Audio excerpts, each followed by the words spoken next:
have a few more people joining here today, but wanted to go ahead and get this started just to maximize everybody's time. I appreciate everybody that has joined and for taking the time out of your day to be with me and Lil here today. Topic of the presentation is to talk a little bit about cash flow and the importance of cash flow and difference between cash flow and profitability and what it means to your business.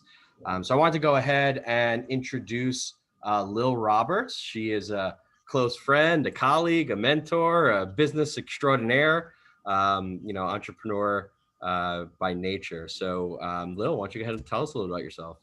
Oh, thanks, Tom, and ditto, right? We're fellow entrepreneurs in EO South Florida and just love building businesses together. Founder and CEO of Xendoo Online Bookkeeping and Accounting. Probably what would be the unique part of me is that I'm not a CPA or accountant, just saw a challenge in this space that technology needed to be applied to it. My passion is all about small business owners and building small businesses. So. Can you tell us a little about Xendoo? What exactly does Xendoo do? So we do the monthly financials for small business owners with less than 20 employees, and we are in 45 states and 12 countries. And so runs the gamut from the traditional small businesses of gyms and hair salons and, hospitality, food trucks and cafes, all the way up to e-commerce, professional services, IT managed web design, you name it. The key is 20 employees or less. And we take the bookkeeping off of their hands so that way they can focus on what they love doing, building their business, have visibility into their numbers. And I love the partnership we have with you, Tom, that you guys collect the receivables because, cash is king and you need to have your money. It's one thing to bill it, but unless it's in your bank account, it's not the same.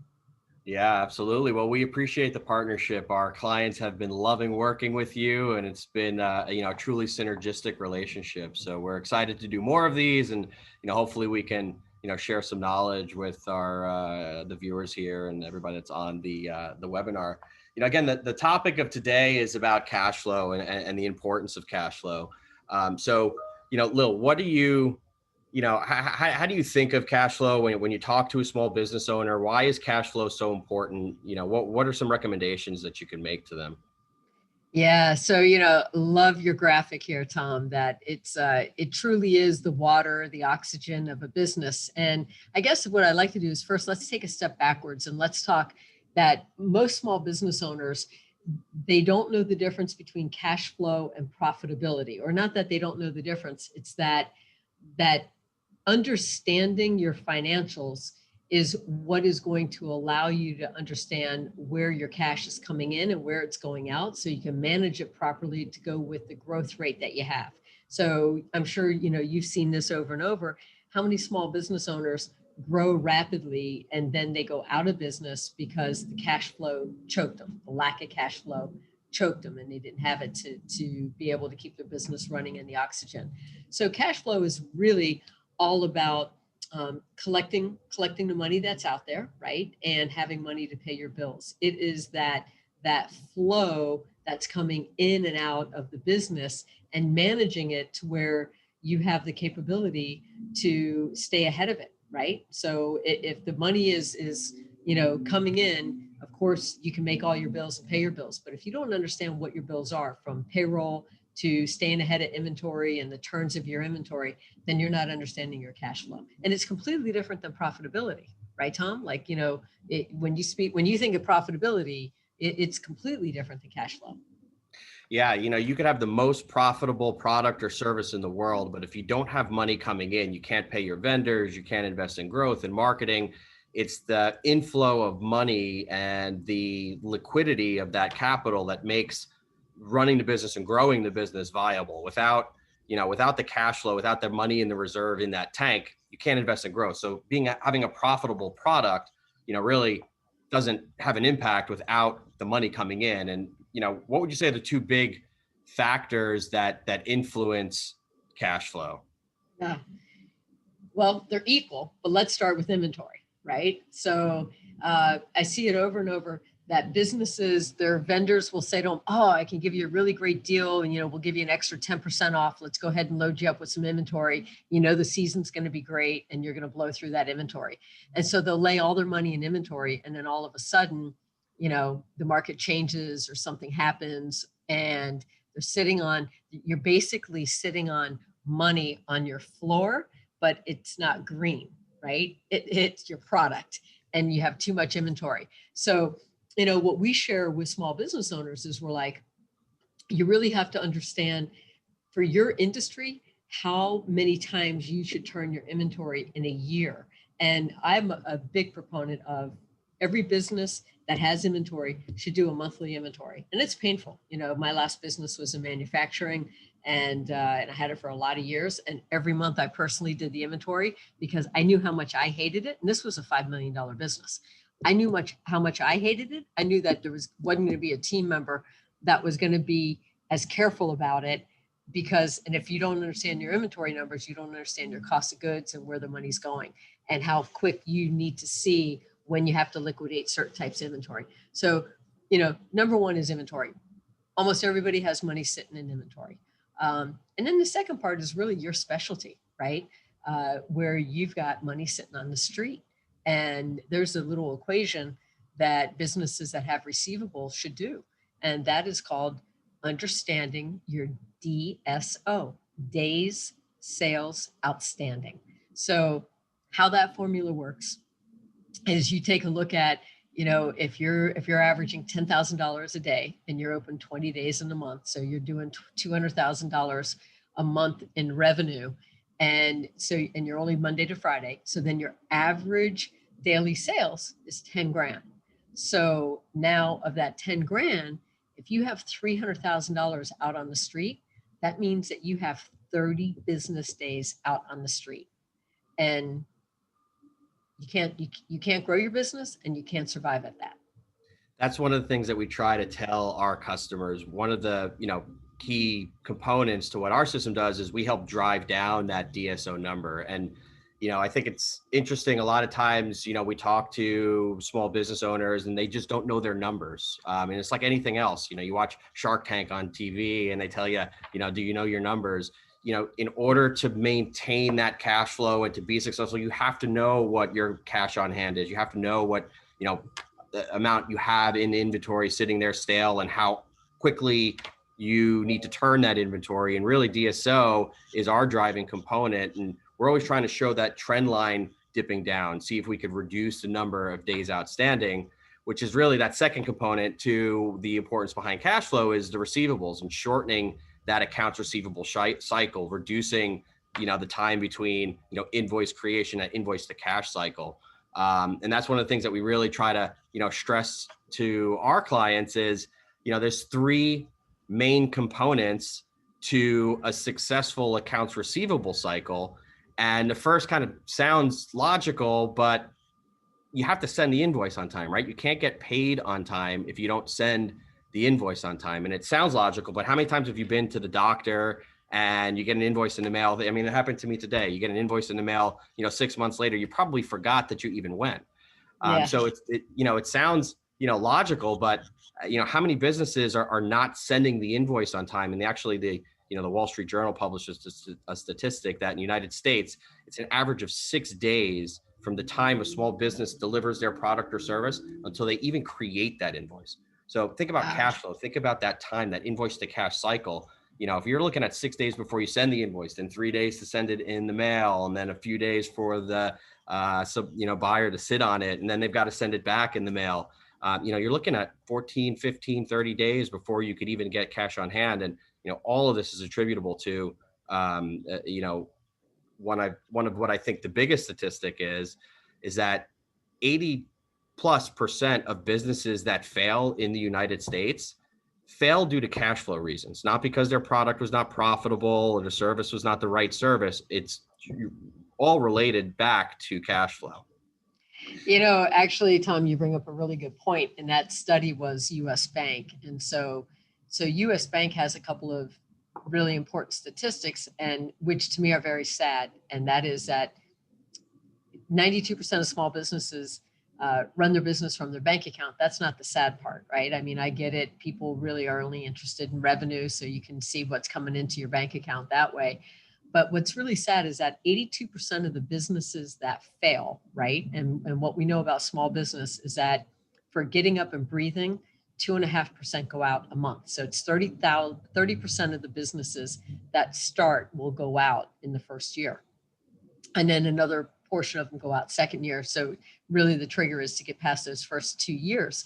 And of those that go out, 82% that go out, they go out because of lack of cash flow, not because they weren't profitable. It's like if they would have had the visibility into their numbers, and if they would have had the money off of the street, they would, live another day.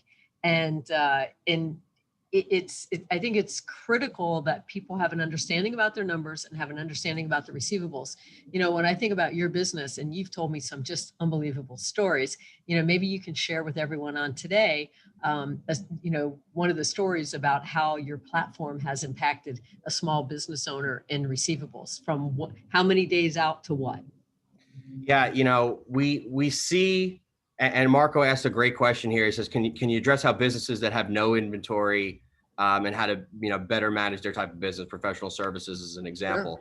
Sure. So we work with mostly professional services companies, and I could tell you a couple stories, but anecdotally, we're here in South Florida. We've worked with an accountant, and as our system integrates with other accounting software like QuickBooks, we were doing our first setup with this accountant, and so an accountant, somebody that's in the industry, somebody that's in the business that knows the importance of these numbers.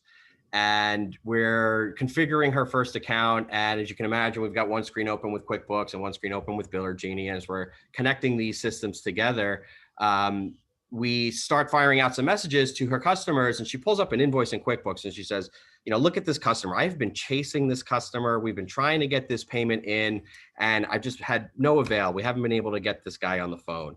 And I swear, Lil, I wish I had this on, recording, but as she was saying it, that invoice went from open to closed.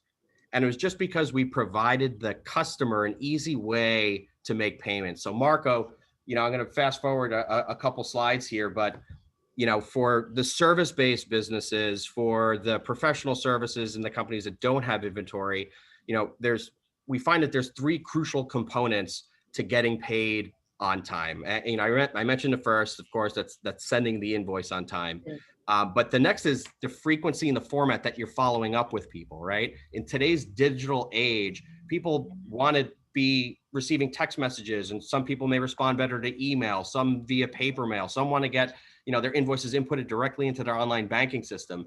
That the frequency and format that you're sending those reminders is crucial. And it's the way that you get your customers to take you seriously, right? You've provided your product, you've done your service, you deserve to get paid for that.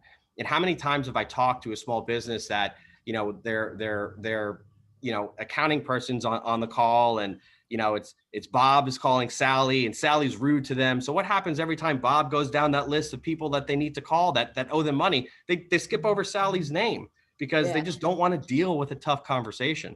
So, a lot of times it's tough to keep up, work gets in the way. If you're sending 10 invoices a day, by Friday, you've got 50 invoices that you have to follow up on. But that format and the frequency and how often that you're sending those invoices, if they were paying you on time, you wouldn't have to follow up. So, we talk to a lot of small business owners that, say, are we sending too many messages? Are we, too persistent in our follow-up? And it's a way to get your customers to take you seriously. It's a conversation about late fees and finance charges. How many people put 1.5% finance charge on their invoice, but never actually collect it? One is because the accounting software makes it super difficult for it to pay you. But, you as a consumer, Lil, if you had two vendors that you had to pay, and one was going to charge you late fees and the other one was not, which bill are you paying first if you can only pay one in a month? Yeah. And Tom, you bring up, it's interesting. It's making it easy for our customers to pay us is, I think, an overlooked, it's overlooked.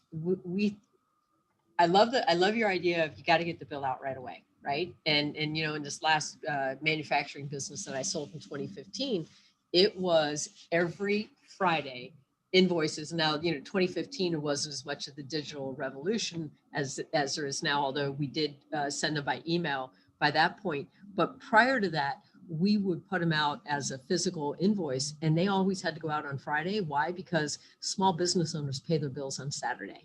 So a true small business owner is going to sit down to think about, they may want to pay their bills all week long, but typically they're going to go in the office for half a day on Saturday or a whole day, and they're going to get caught up and they're going to pay you then. So it's about getting the invoice in front of the customer at the time that they're going to pay their bills. So what's their behavior? Small business owners pay their bills on the 1st of the month. They pay their bills on the 15th of the month. They pay their bills on the 30th of the month.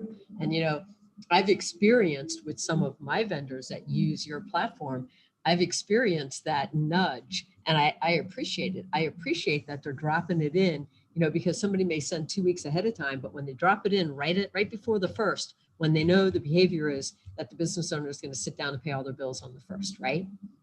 And then the second piece to that is that you've got to give small businesses the mechanism. So we've got, a lot of people on the line, and when the people are on the line today, they may be a pool service, right? And if you're a pool service, how can you rethink your business to make it digital to allow your customers to pay you digitally, right? And if they don't want to put that platform in, all they have to do is link up with you, right? So they link up with Biller Genie, it puts it in, and it collects a payment for them, and it closes it for them in their accounting system. Not, you mentioned QuickBooks, but you're also Xero, because we're Xero on QuickBooks too. And so as we work together, we work on both platforms, and it's important.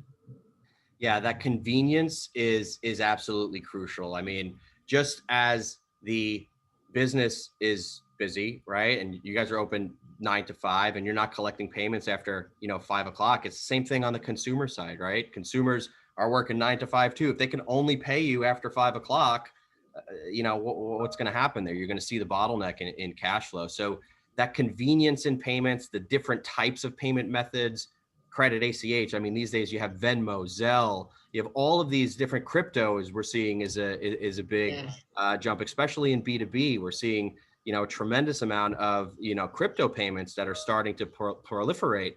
So that convenience in the payment, I mean, I think about the Amazon model, right? 2 years ago, I was going to Target to buy a roll of toilet paper. Now I have the Amazon Prime app on my phone, and you'll never see me walk into Target ever again and walk out with a box of toilet paper, because I could click the button and it's at my house in 2 days. And then I take it a step further. I don't even do that anymore because it's just on subscribe and save. I know that I'm going to need it every month. So it just comes to my house. So to use your pool guy example, just like the pool cleaner doesn't want to, stuff an envelope and leave it in the mailbox. I don't have a house, I'm in a condo, but if I had a house, I wouldn't want to be writing a check and leaving it. I mean, if I had the ability to just, click a button and say, just bill me. I know you're coming to clean my pool every month. Just bill me when it comes in. It's the convenience. I think you hit on something that's bigger than, what we're here to talk about today, which is cash flow and profitability. But that we should mention that for all business owners, COVID has been a time that I have seen it. I'm sure you've seen it with your customers. Over and over, we're seeing people retool their businesses. And you want to survive and thrive in the new world. You have to sit down and think about your business and say, okay, how can I retool the life cycle of my business? And what is the life cycle of a business, right? Life cycle of a business is that you either are selling time or a product, right? So if you're selling time, then how do you be as efficient as you can for you and your team to be able to maximize their productivity? And then how do you then take that all the way through the life cycle to what you're saying, build a customer in a timely manner, right? So that you're setting that parameters of the expectation, the bargain of the benefit. So bill your customer timely, give your customer an easy and proper mechanism to pay you, and be gentle and remind your customer through an automated way to pay you. So you're not putting the human in the middle of it, of having to make phone calls and do that. Because I believe fundamentally people want to pay their bills. So I believe for all of us business owners on the line today, that all of our customers want to pay their bills, right? And so it's on us, the onus is on us to do that. So I think that you have to look at the whole life cycle of your business, of that supply chain of You have a product you're going to deliver, whether it's a product or time. How are you going to allow, invoice your customer so they understand the benefit of the bargain? How do you collect the money and give them an easy way, mechanism to do that? And then as you think about that in your business, then you have to say, okay, maybe I've done it this way for 10 years. Well, how should I be doing it? And I think that's a fundamental, look, you and I were fellow entrepreneurs, right? So, we always want to solve problems, but it's always right. The same thing for all of our entrepreneurs on the line right now. It's the shoemaker syndrome, right? So yeah, you want to, do the shoes for everybody else, but yet your kids have no shoes. So we all have to look at our businesses and say, how do we retool the business? And how do we retool it digitally? What needs to be upgraded? What's going to be the proper fit? How do we go ahead and do all of that? Yeah, it's funny that you say that because I sat in actually on an event that you were organized today through EO with Don Quiggle, who's a serial entrepreneur, speaker, author. And he said something that struck with me, and it relates to what you're saying here. But he said that, if you're comfortable with the status quo, and just because your processes have been working correctly for the last 10 years, is that the most successful businesses are constantly taking a creative destruction approach to their processes, which I thought was really interesting because you have creative, which is this positive, uplifting sounding word that is all about growth and optimism. And then you have the word destruction, which sounds like death and despair and, broken processes, but you put them together. And if we're constantly working on evolving our processes, just because things are working today, and, especially us, and, we've been in startup mode now for the last couple of years, we're constantly looking at ways to improve our processes, automate the busy work, automate the things that don't require, human interaction and business intelligence, and spend our time, as you mentioned, focused on those areas that, help improve the business, help to accelerate, cash flow and contribute to growth versus, busy work. Yeah. And you know what? If you're not chasing your money, which is taken away from your profit. So if you think about it, that if you have to chase your money to get paid, your profit margin is being eroded, right? What we should all as business owners spend our time on is delivering customer service. We should be delivering innovation to our team for them to do more creative problem solving for our customers. And we should be delivering customer service. And at the end of the day, if we're spending time on the mechanics of trying to collect money and worry about where is our cash flow going to come from, that is time that's taken away from the business, not building the business. Yesterday you said something, and I think it'd be, a cool little anecdote here that we could end with. But yesterday you told me that, if you have a 3% increase in your revenue and a 3% decrease in expenses, it contributes to an exponential growth in the business. Can you talk a little about, what you meant by that? Sure, absolutely. And actually it could be our next webinar, Tom, right? We could do the power of 3. So the power of 3 is an exponential, it adds exponentially to the profit, to the bottom line, to the profit for your business. And whether you sell, whether you're selling time or you're selling a product. So for instance, if you're selling a product, say you're a gas station that has a convenience store, right? And somebody walks in to buy a bottle of water, and that bottle of water is $1. They're not going to walk out because you're charging them $1.05, and that's 5%, not 3%. Or say you're selling ball caps, right? A ball cap's $30. They're not going to walk out of your store because you made the ball cap $31.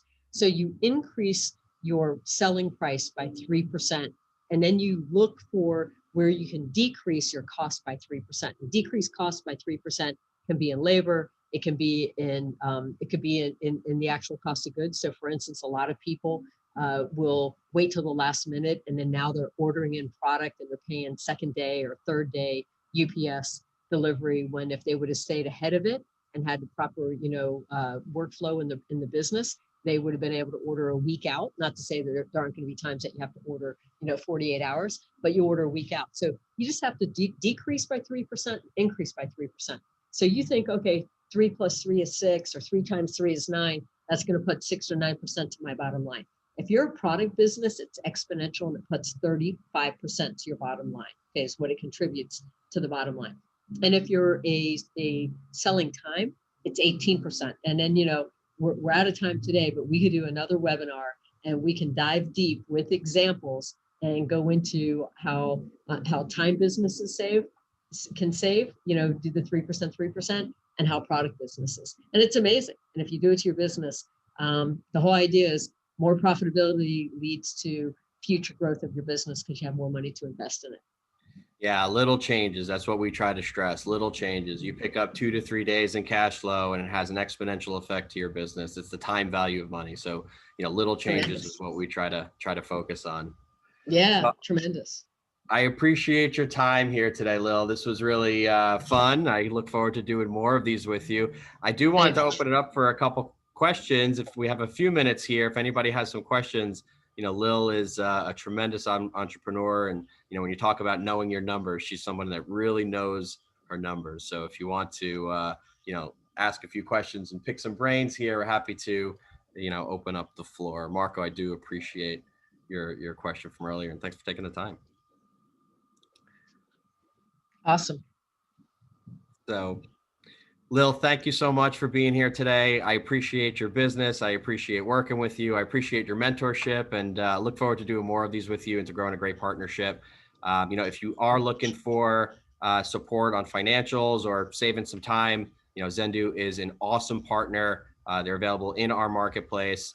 We love working with them. Our clients say nothing but amazing things, perfect 5-star reviews. So, Lil, thank you so much for your time. Everybody, thanks for joining. And we're looking forward for more of these. Thanks so much, Tom. Appreciate it. Appreciate you.